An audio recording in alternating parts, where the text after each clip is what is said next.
तो hello everyone. आज हम डिस्कस करने वाले फिजिक्स यानी कि भौतिक विज्ञान के न्यूमेरिकल। तो चलिए यहाँ पर डायग्राम के साथ हम समझने की कोशिश करेंगे इन सभी मल्टीपल चॉइस क्वेश्चन को। तो पहला क्वेश्चन है, किस ताप पर सेंटीग्रेड व फ़ारेनहाइट स्केल पर समान होते हैं? Which temperature the centigrade and Fahrenheit scale are equal. यानी कि वो तापमान व टेम्परेचर आपको बताना है जहां पर सेंटीग्रेड और फ़ारेनहाइट इक्वल होते हैं। कौन सा टेम्परेचर है वह? चार ऑप्शन आपके सामने है। -80 डिग्री सेंटीग्रेड, -40, या फिर +40, या फिर 37। तो इसका राइट ऑप्शन हो जाएगा, देखो पहले तो आपको बताना होगा, आपके मन में सोच लो जो भी आपको लग रहा है, ठीक है। सोच लिया तो इसका राइट ऑप्शन होगा -40 डिग्री सेंटीग्रेड। इस पर फ़ारेनहाइट और सेल्सियस दोनों इक्वल होते, याद रखना, ठीक है। -40, ये थ्योरेटिकल क्वेश्चन है, ये आपको याद रखना होगा। अगला क्वेश्चन, भारत में रेडियो ट्रांसमिशन के लिए किस प्रकार के मॉड्यूलेशन कार्यरत है? What type of modulation is employed in India for radio transmission? 4 option है आपके सामने।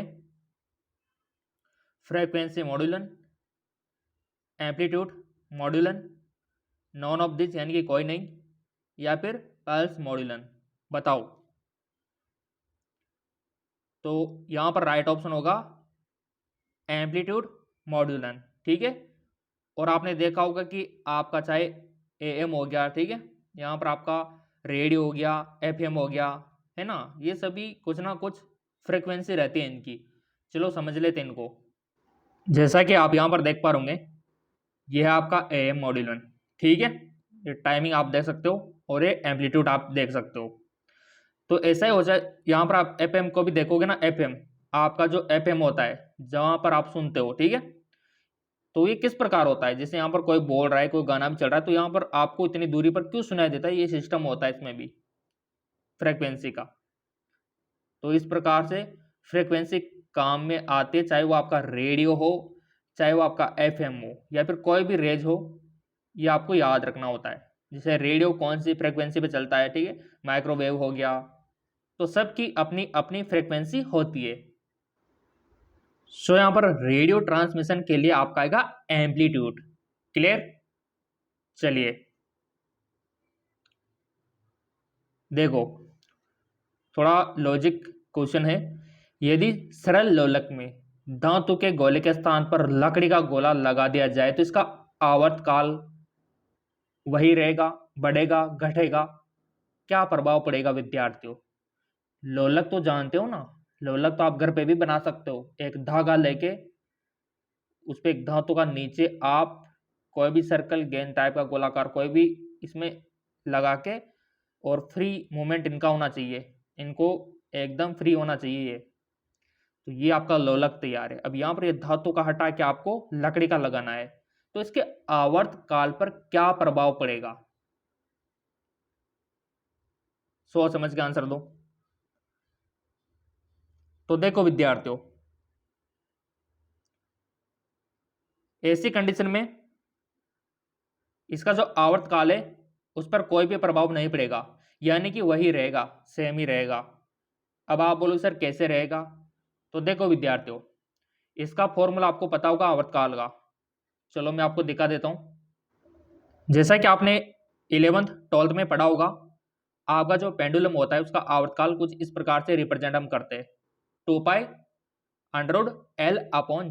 यानी कि आपका आवर्तकाल किस किस पे डिपेंड करता है? एल पे करता है, लेंथ पे करता है, और उसकी जी पे करता है, ठीक है। इसके अलावा और यहाँ पर कुछ दे नहीं रखा। तो यहाँ पर पीरियड है टी, पाई जानते हो, और पेंडुलम लेंथ है एल, और जी यहाँ पर ड्यू टू ग्रेविटी, एक्सेलरेशन की। तो बस इन्हीं पे डिपेंड करता है आपका, इसके अलावा और किसी पे डिपेंड नहीं करता। तो यहाँ पर जो आपका पेंडुलम होता है ये वाला, इसमें इसकी प्रकृति पर डिपेंड नहीं करता कि लोहे का है, स्टील का है, लकड़ी का है, इस पर ये निर्भर नहीं करता, इसलिए कोई प्रभाव नहीं पड़ेगा आवर्तकाल पे। सिंपल सी बात है, क्योंकि यहाँ पर फॉर्मूले में दे ही नहीं रखा कि ये पदार्थ पर भी डिपेंड करता है, ये तो ओनली यहाँ पर लेंथ पे और इस पे ग्रेविटी पे डिपेंड करता है। क्लियर? सो इसीलिए यहाँ पर वही रहेगा, ठीक है ना। आवर्तकाल पे कोई भी प्रभाव नहीं पड़ेगा, चाहे आप धातु की जगह पर लकड़ी का लगाओ, प्लास्टिक का लगाओ, चाहे आप किसी भी मेटल का लगाओ। क्लियर? चलो, ऐसे समझना होता है और ऐसे समझ के चलोगे तभी आप आगे बढ़ोगे। अगला क्वेश्चन लॉजिकल है, न्यूमेरिकल है। यदि पृथ्वी की त्रिज्या को 2% कम कर दिया जाए, द्रव्यमान स्थिर रखा जाएगा, तो पृथ्वी की सतह पर पिंड का भार होगा। अब बताओ आप, त्रिज्या को 2% कम किया जा रहा है और द्रव्यमान को स्थिर रखा जा रहा है, तो पृथ्वी की सतह पर पिंड का भार बताना है अब आपको।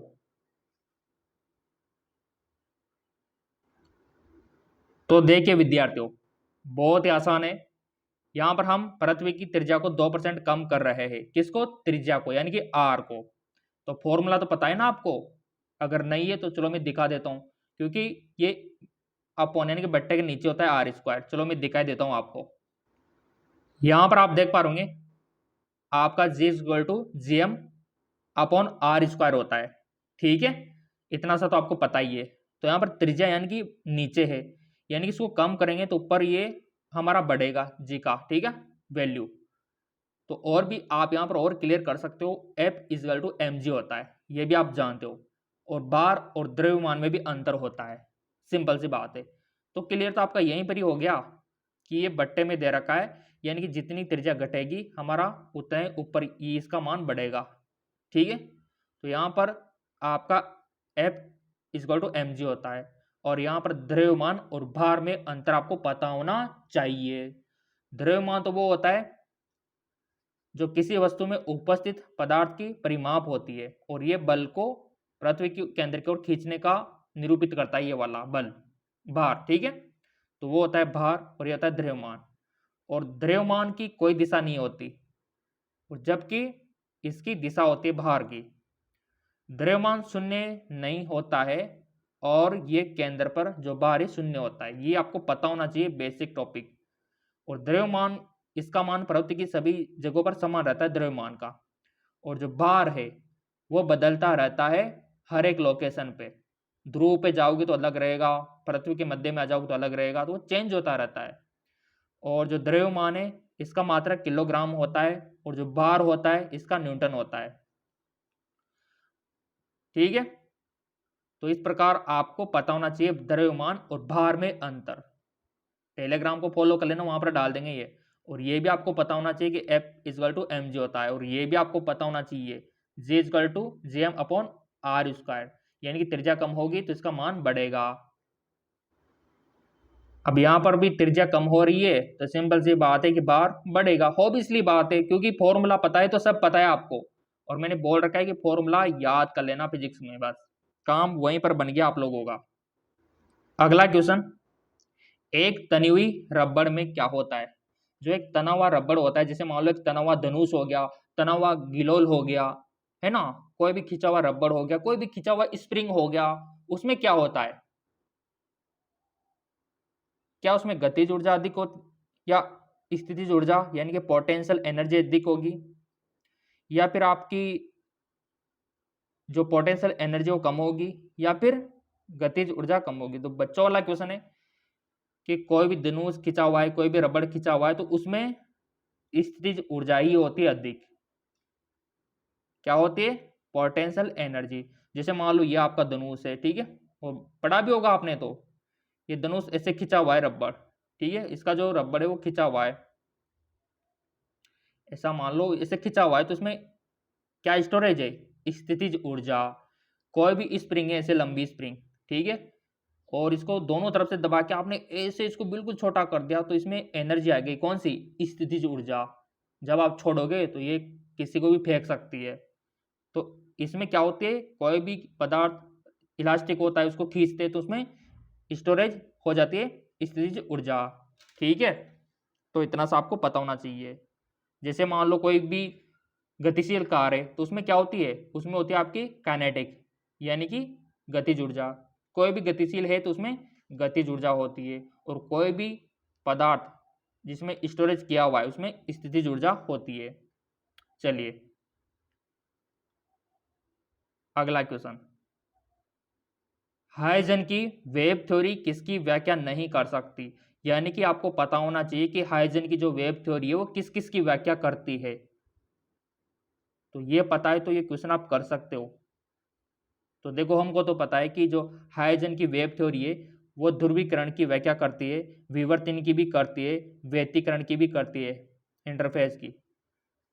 तो बचा क्या, एक ही बचा, फोटो इलेक्ट्रिकल इफेक्ट। इसकी व्याख्या नहीं करती क्योंकि ये बिल्कुल अलग है किरण प्रकाशिकी से, बाकी सारे ये इसकी व्याख्या करता है।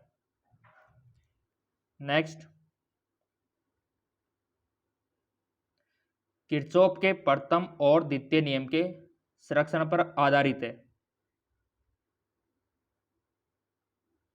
किरचॉफ के प्रथम और द्वितीय नियम के संरक्षण पर आधारित है। ऊर्जा और आवेश, द्रव्यमान और आवेश, आवेश और ऊर्जा, इनमें से कोई नहीं। किरचॉफ का दोनों नियम आपको पता होना चाहिए इसके लिए। तो किरचॉफ के नियम तो आपने पढ़े होंगे, तो आंसर भी कर दोगे आप। तो बहुत ही आसान है, charge and energy. Charge and energy देख सकते हो आप, चार्ज एंड एनर्जी, आवेश और ऊर्जा, आवेश और ऊर्जा संरक्षित रहती है। और इसके दोनों नियम मैं आपको दिखा देता हूं। जैसा कि आप यहां पर देख पा रहे होंगे, किरचॉफ के दो नियम है। पहला नियम धारा नियम, दूसरा वोल्टा का नियम, देख सकते हो आप। तो प्रथम नियम तो यह कहता है कि किसी विद्युत परिपथ में किसी भी संधि पर निकलने वाली समस्त विद्युत धाराओं का जो योग है वो शून्य होता है। ये तो इसका प्रथम नियम है। सो आप यहाँ पर धारा का नियम बुला सकते हो प्रथम को, और द्वितीय को वोल्टा का नियम। So right option is charge and energy. ठीक, नेक्स्ट अगला है आपका, इनमें से कौन सा कथन सत्य है? Which of the following is true? तो बेसिकली इसमें से आपको पहले तो फॉल्स को पहचानना है कि कौन सा कथन इसमें असत्य दे रखा है। तीन तो इसमें असत्य है, बाकी एक ही इसमें ट्रू है। और ये आपने पढ़ा होगा संगठन वाले चैप्टर में, टक्कर वाले चैप्टर में, संवेग के बारे में, संवेग और ऊर्जा। तो देखो सभी टक्करों में संवेग संरक्षित नहीं होता, लेकिन इलास्टिक टक्कर में गतिज ऊर्जा सुरक्षित रहती है। या फिर सभी टक्करों में संवेग सुरक्षित रहता है लेकिन गतिज ऊर्जा में नहीं। या फिर सभी टक्करों में संवेग और गतिज ऊर्जा दोनों सुरक्षित रहती है। क्या ये बात सही है? या फिर इलास्टिक टक्कर में न तो संवेग सुरक्षित रहता है और न ही गतिज ऊर्जा? कौन सी बात सत्य है?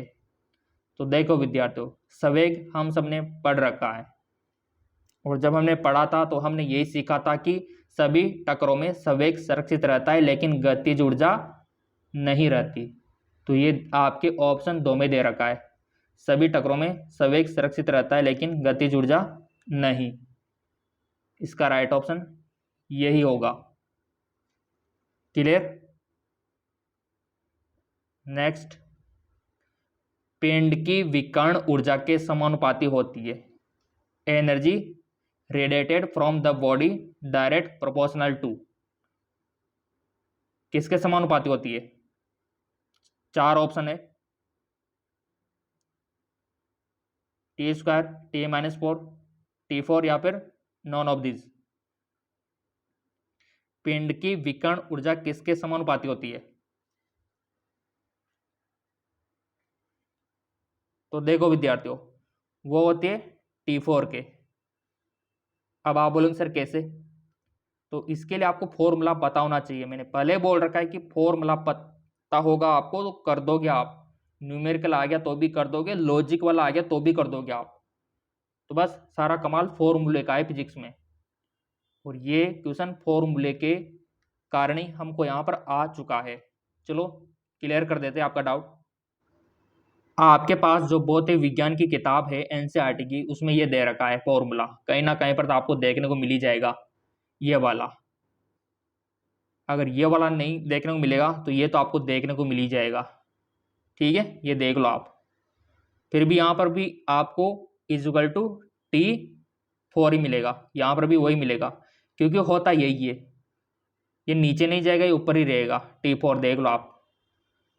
तो इसी कारण, इसी फॉर्मूले के कारण यहाँ पर T4 हमारा आंसर रहा। क्योंकि आप सभी को पता है कि कोई भी अगर फॉर्मूले के सामने दे रखी है तो उसके समानुपाती होती है। अगर मान लो वो बट्टे में दे रखी है, ऐसे दे रखी है, तो उसके विपरीत क्रमानुपाती वो चली जाती है। तो ये आपको पता होना चाहिए। क्लियर? तो इसीलिए राइट ऑप्शन यहाँ पर T4 हो गया हमारा, यही समानुपाती है उसके। अगला देखो अब आप, बहुत ही प्यारा न्यूमेरिकल, डायरेक्ट पूछा जाता है एग्जाम में, वो समझो ये तो छप गया आपके। एक पिंड जिसका द्रव्यमान 0.1 किलोग्राम है, 0.1 सेकंड में 10 मीटर पर सेकंड के वेग से गतिमान है। पिंड पर लगने वाला बल आपको बताना है। फोर्स आपको कैलकुलेट करना है। यहाँ पर कितना फोर्स लग रहा है, चाहे तो वीडियो को पॉज करके भी आप इसका सॉल्यूशन करने की कोशिश करो, निकालने की कोशिश करो कितना आंसर आपका आ रहा है। तो आई होप आपने कोशिश की होगी। इसका जो राइट ऑप्शन हमारा आया, हमारा जो आंसर आया वो आया यहाँ हमारा 10 न्यूटन। और आपका कितना आया वो तो आप कमेंट करके बता सकते हो। ठीक है, तो यहाँ पर ईमानदारी से इसका जो आंसर आया हमारा 10 न्यूटन आया, और इसका जो राइट ऑप्शन होगा वो भी यहाँ पर 10 न्यूटन ही होगा। अब आप बोलो सर कैसे होगा, इसका एक्सप्लेन करके दिखाओ तब समझ में आएगा हमारे। तो चलो दिखा देते आपको। देखो, जिनको आ गया बहुत अच्छी बात है, जिनको नहीं आया समझ लो कि इसका आंसर 10 न्यूटन कैसे आएगा। और आंसर भी यही दे रखा है 10 न्यूटन, बट ये आएगा कैसे इसको समझना जरूरी है। तो देखिए विद्यार्थियों, यहाँ पर जो क्वेश्चन में हमको दे रखा है, हमको मास यानी कि m दे रखा है 0.1। ठीक है, हमको वेलोसिटी दे रखी है v 10 मीटर पर सेकेंड, हमको टाइम दे रखा है 0.1। ठीक है, क्लियर? इतनी सारी चीजें हमको दे रखी है, तो यहाँ पर हमको a निकालना होगा, यानी कि एक्सेलरेशन हमको नहीं दे रखा, तो हम a तो निकाल लेंगे। तो यहाँ पर a होता है आपका a equal to V upon T होता है, राइट? हमने पढ़ रखा है a equal to V upon T होता है। तो v यानी कि वेलोसिटी कितनी है, वेलोसिटी देखो 10 है, तो यहाँ पर 10 फिलअप कर दिया। और t कितना है 0.1, तो हमने फिलअप कर दिया। तो जब आप इसको सोल्व करोगे तो हमारा 100 मीटर सेकंड स्क्वायर निकल कर आ जाएगा। क्या? एक्सेलरेशन यानी कि a। तो यहाँ पर हमारा a भी निकल कर आ गया 100। ठीक है, ये हमारा a भी निकल कर आ गया। अब हम जानते हैं कि जो बल होता है, इसका जो फॉर्मूला होता है वो होता है ma, होता है ना, पढ़ा है ना आपने। m इज इक्वल टू, इसको बोलते हैं माँ। ठीक है, ऐसे बोल सकते हो आप, ऐसे याद रख सकते, F इक्वल टू ma। ठीक है, तो यहाँ पर a का मान और m का मान दोनों हमारे पास है।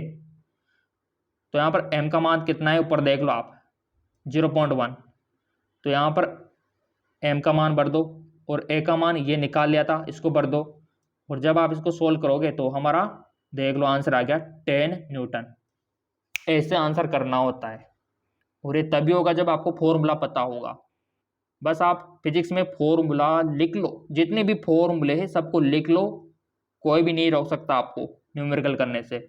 लॉजिक वाला क्वेश्चन आएगा तो भी कर दोगे, और न्यूमेरिकल आएगा तो भी कर दोगे। तो ये इसका सॉल्यूशन रहने वाला है। आई होप आपको समझ आया होगा। अगर फिर भी नहीं आया है तो कमेंट करके बता देना। चलो बढ़ते आगे की ओर। सो ये क्वेश्चन डायरेक्ट आपके बन सकता है।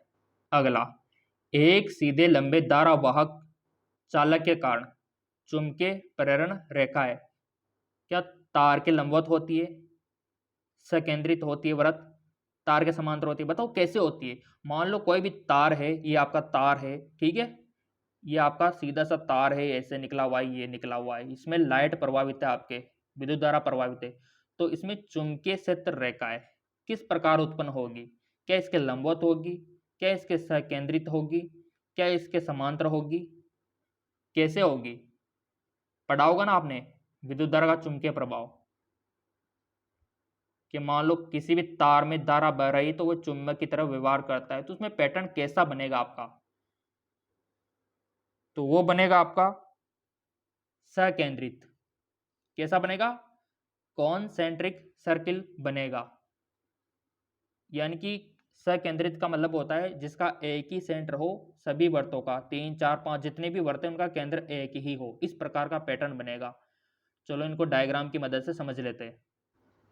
जैसा कि आप यहाँ पर देख पा रहे होंगे, ये आपका तार है और इसमें विद्युत धारा प्रवाहित है, तो इस प्रकार का पैटर्न बनता है, इसको बोलते हैं सकेंद्री। ये इस प्रकार का, नीचे भी देख लो आप, एक्चुअल में अगर आप ऐसे तार लेकर ऐसे बखेर दोगे ना कुछ भी, तो वो पैटर्न इस प्रकार का हो जाता है, क्योंकि चुंबकीय क्षेत्र रेखाएं इसी पैटर्न में होती है। यहाँ पर भी देख सकते हो, ये आपकी सकेंद्री। यहाँ पर भी देख लो, ये आपका पैटर्न जो बना रही है विद्युत चुंबकीय रेखा है, वो कैसा बना रही है? सकेंद्रित। क्लियर? तो इसीलिए हमारा राइट ऑप्शन सकेंद्रित। ठीक है विद्यार्थियों, क्लियर? अब बढ़ते आगे की ओर। अगला है आपका वह पदार्थ जिसमें प्रत्येक परमाणु का चुंबकीय आघूर्ण शून्य होता है। फेरोमैग्नेटिक, डायामैग्नेटिक, फेरीमैग्नेटिक या फिर आपका पैरामैग्नेटिक। बहुत ही सिंपल क्वेश्चन पूछ लिया है, तो डायरेक्ट आंसर आना चाहिए। तो चुंबकीय आघूर्ण शून्य नहीं होता है, कहलाता है वो तो हर किसी को पता है, पैरामैग्नेटिक। ठीक है, पैरामैग्नेटिक में नहीं होता, याद रखना। किसमें? पैरामैग्नेटिक। और आपको पता होना चाहिए लौह चुंबक तत्वों के बारे में, डायामैग्नेटिक के बारे में, फेरीमैग्नेटिक के बारे में। तीनों चारों का बेसिक डिफरेंस आपको पता होना चाहिए, क्वेश्चन कहीं से भी बन सकता है। अगला, किसी नाभिक की औसत बंधन ऊर्जा प्रति न्यूक्लियन का क्रम होता है। तो बच्चों वाला क्वेश्चन है, डायरेक्ट अगर ये क्वेश्चन आ जाए तो आपको करके आना है 8 मेगा इलेक्ट्रोवोल्ट, जो कि आपके दे रखा है ऑप्शन 2 में। ये करके आपको आ जाना है। ठीक है, अगला क्वेश्चन, एडी करंट के बारे में तो आपने पढ़ा होगा। एडी करंट भंवर धाराएं। ठीक है, तो भंवर धाराएं किससे उत्पन्न होती है? ऑप्शन है इलेक्ट्रोमैग्नेटिक ब्रेक्स, या फिर आपका इंडक्शन फर्नेस, या फिर स्पीडोमीटर से। तो ऑब्वियसली बात है, यहाँ पर जो भंवर धाराएं उत्पन्न होती है वो हमारे इलेक्ट्रोमैग्नेटिक ब्रेसेस से भी होती है, और इंडक्शन फेरनेम से भी होती है, और स्पीडोमीटर, आपका जो स्पीडोमीटर होता है उससे भी होती है। यानी कि कुल मिला के सभी से होती है। तो हमारा right option all of this. और भंवर धाराएं बहुत ही देखी होगी आपने, काफ़ी यूजफुल भी होती है, काफ़ी सारी जगह इंडक्शन बनाने में भी काम आती है। चलो देख लेते किस प्रकार बनती है। जैसा कि आपको पता होगा कि जो चुंबक के दो ध्रुव होते, नॉर्थ साउथ, उनके बीच में किसी मेटल को मूवमेंट कराया जाए तो हीट होने लगता है, क्योंकि उसमें भंवर धाराएं बनने लगती है। जो आपका इंडेक्स होता है, काफ़ी सारों घरों में भी होगा इस प्रकार का इंडेक्स, इसमें वही सिद्धांत काम करता है भंवर धारा वाला। ये इस प्रकार का ये इंडेक्स होता है, इसमें कोई भी मेटल का रख दो पानी गर्म हो जाता है, बट अगर आप हाथ रख दोगे तो कोई दिक्कत वाली बात नहीं है, क्योंकि ये मेटल जब रखा जाएगा तभी उत्पन्न होती है भंवर धाराएं, है ना। तो इसमें यूज होता है भंवर धारा का इंडक्शन में, तो वो इसी सिद्धांत पे काम करता है। तो ये तो वैज्ञानिकों की खोज है, इस प्रकार उन्होंने मूवमेंट कराया तो हीट हो गई, हीट हुई तो उन्होंने सोचा क्यों ना हम इंडेक्स बना दे, तो ये इंडेक्स लॉन्च कर दिया। तो साइंस दिन ब दिन तरक्की कर रही है। ठीक है, तो आई होप आपको समझ आया होगा। सो इसीलिए हमारा right option all of this. और ये जो पीडीएफ है ये आपको एमकेएस एकेडमी ऐप पर मिल जाएगा, डाउनलोड कर लेना आप। एमकेएस एकेडमी ऐप का लिंक नीचे दे रखा है डिस्क्रिप्शन में, और टेलीग्राम का भी नीचे दे रखा है, तो जाओ डिस्क्रिप्शन में लिंक दिया हुआ है, फॉलो कीजिए।